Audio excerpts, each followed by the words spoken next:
പാർലമെന്റിലേക്കാണ്. ഡൽഹിയിൽ പാർലമെന്റിൽ ഇന്ന് നീറ്റും നെറ്റും ആ രണ്ട് പരീക്ഷയുമായി ബന്ധപ്പെട്ട ക്രമക്കേടുകൾ അത് പാർലമെന്റിൽ സഭയിൽ ഉയർത്തുകയാണ് പ്രതിപക്ഷം.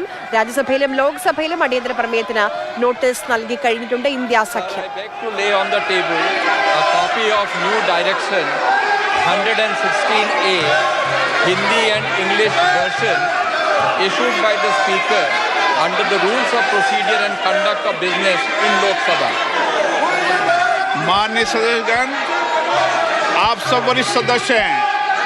राष्ट्रपति अभिभाषण के बीच में कभी स्थगन प्रस्तावों को नहीं लिया जाता.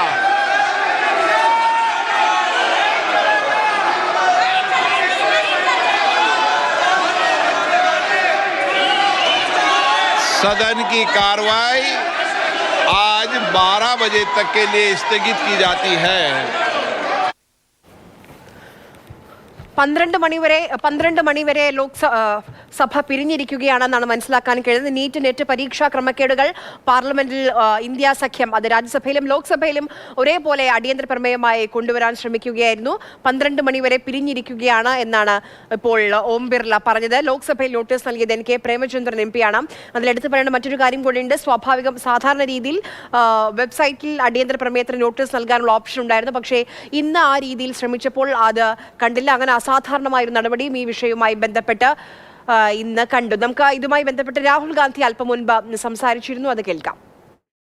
हिंदुस्तान के जो स्टूडेंट्स हैं उनको हम जॉइंट मैसेज देना चाहते थे. हाँ दे, आप सुनिए जॉइंट मैसेज देना चाहते थे ऑपोजिशन और सरकार के साइड से कि इस मुद्दे को हम ज़रूरी मानते हैं और इसीलिए हमने सोचा था कि आज स्टूडेंट्स की रिस्पेक्ट करने के लिए हम नीट पर डिस्कशन करें.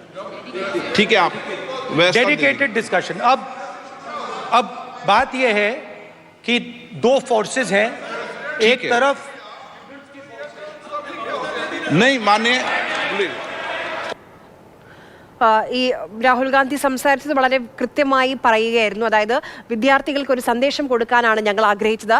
സർക്കാരും പ്രതിപക്ഷവും ഈ വിഷയത്തിൽ കുട്ടികളെ ഭാവിയെ ബാധിക്കുന്ന ഒരു വിഷയമാണ്. ആ വിഷയത്തിൽ ഒരുമിച്ചുണ്ടാകും എന്നുള്ളൊരു സന്ദേശം ഈ വിഷയം പാർലമെന്റിൽ സംസാരിച്ചുകൊണ്ട് ആ ഒരു സന്ദേശം വിദ്യാർത്ഥികൾക്ക് കൊടുക്കാനാണ് ആഗ്രഹിക്കുന്നതെന്നാണ് രാഹുൽ ഗാന്ധി പാർലമെന്റ് പ്രതിപക്ഷ നേതാവ് വ്യക്തമാക്കിയത്.